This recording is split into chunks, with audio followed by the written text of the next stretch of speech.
climático Tierra Santa.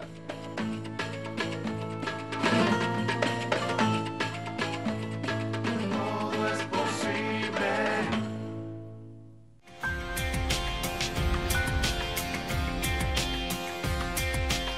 Hola, ¿qué tal? Y bueno, ya estamos en el 2019.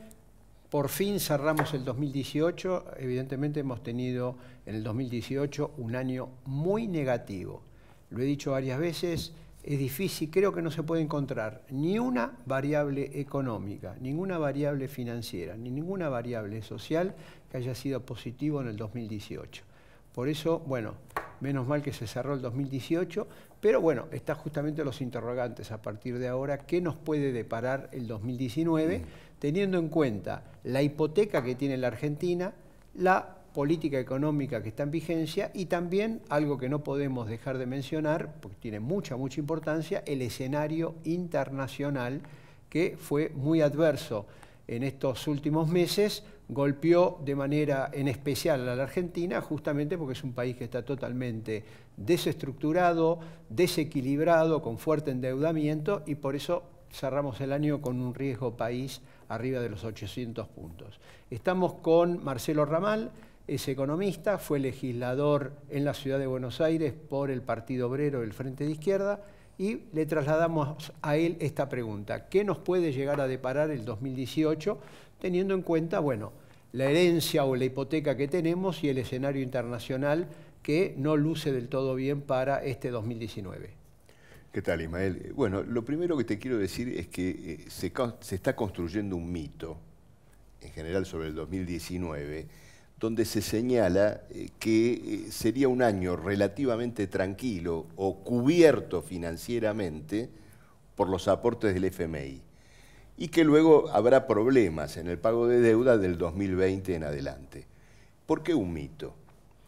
Porque este tipo de proyecciones suponen que muchos de los que tienen colocada deuda en la Argentina la van a renovar más o menos automáticamente con un índice importante, ¿no es cierto?, de renovación.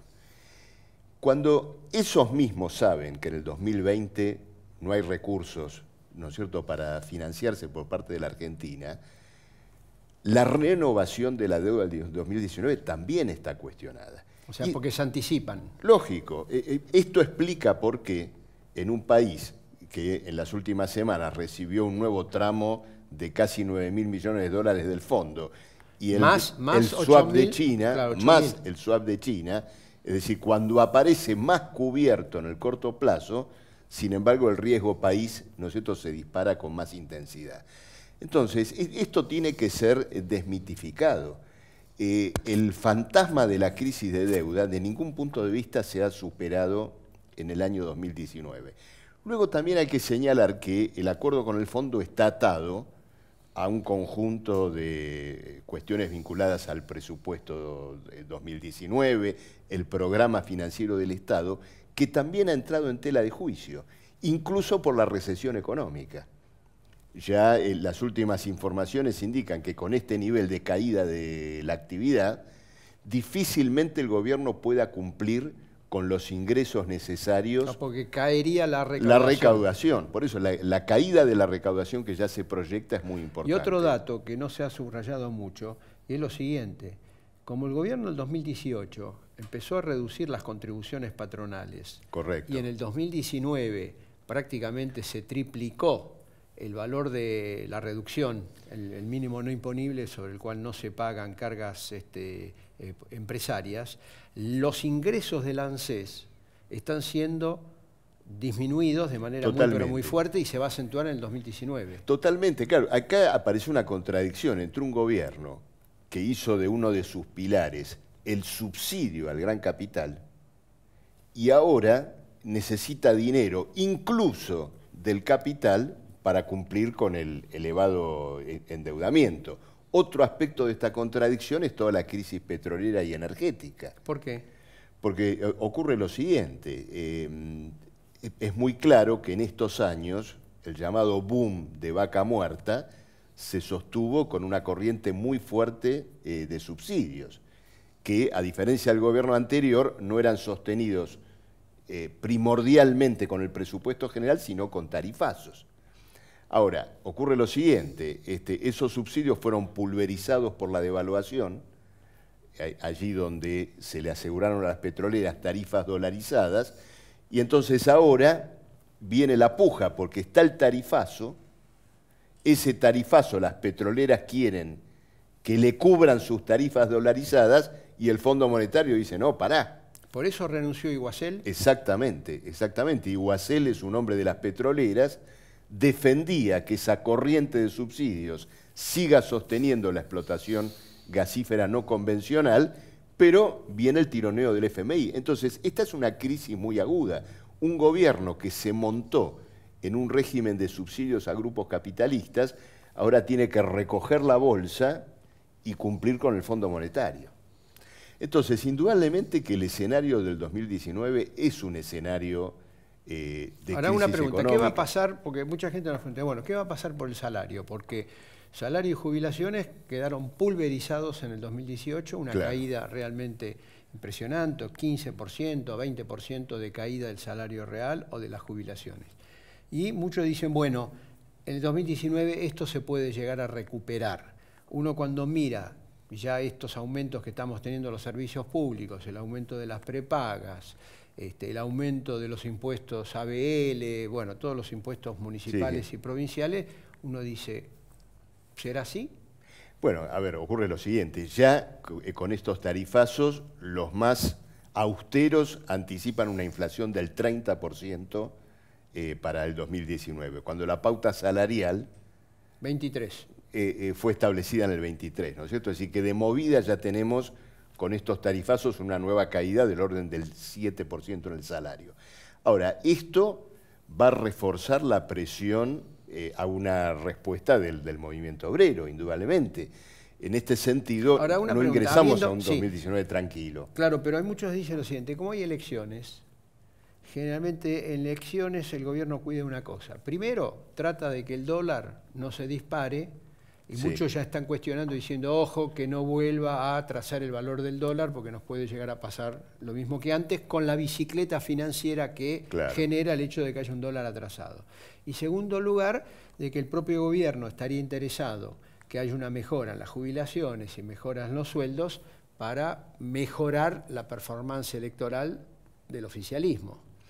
Claro, pero ocurre lo siguiente, Ismael, eso marcaría una suerte de inmovilismo por parte del gobierno de Macri, que ya muchos sectores, inclusive de su propia tribu, se lo están cuestionando. Es decir, con el macrismo no pasa nada. Apenas unos puntos de caída del salario, no hay reforma laboral, no hay reforma previsional de fondo. Entonces, lo que para el gobierno es la preservación de cierta intención de voto, le socava al mismo tiempo una base empresarial, financiera y demás, que ve que es un gobierno que además de haber fracasado en religar a la Argentina con el capital internacional, terminando con una nueva crisis de deuda, también es un gobierno que en su capacidad de hacer retroceder al movimiento obrero sus conquistas, ha logrado muy poco. Es decir, que aparece ya un cuestionamiento por doble vía, no solamente... O sea, reforma previsional y reforma laboral. Dante Sica, ministro de la Producción y de Trabajo, dijo, vamos a impulsar la reforma laboral en 2019. Y desde el punto de vista de la ley de reparación histórica, este año vence el plazo para presentar el proyecto de reforma previsional. Claro, al mismo mismo tiempo, presentar? bueno, al mismo tiempo el Fondo Monetario le dio un waiver al gobierno sobre este punto. Le dijo, si querés no lo hagas este año, porque tenés que tratar de volver a ganar las elecciones. Pero es indudable que muchos sectores empresariales están tirando la bronca con este punto. Entonces, ¿qué es lo que uno tiene? Una suerte de erosión general de la base social y política del macrismo. Lo que me parece importante, porque Ismael, tenemos que ir cerrando. Sí, se está formando, y tiene chances, una coalición que englobe a todas las fuerzas del peronismo y más allá del peronismo para enfrentar, como dicen, en un ancho frente nacional y popular al macrismo o al candidato oficialista que sea. Chances existen y es indudable que hay negociaciones muy intensas en torno de esto. La gran pregunta es si esa coalición tiene como propósito desmontar el edificio de endeudamiento, de hipotecamiento nacional y de regresión social que ha implantado el macrismo. Cuando uno ve el pensamiento de los economistas de Massa, del propio kirchnerismo, del PJ, es indudable que apuestan no a revertir esa confiscación, sino a ponerla a salvo, haciendo lo que casi es inevitable en la Argentina, que es una renegociación de su deuda.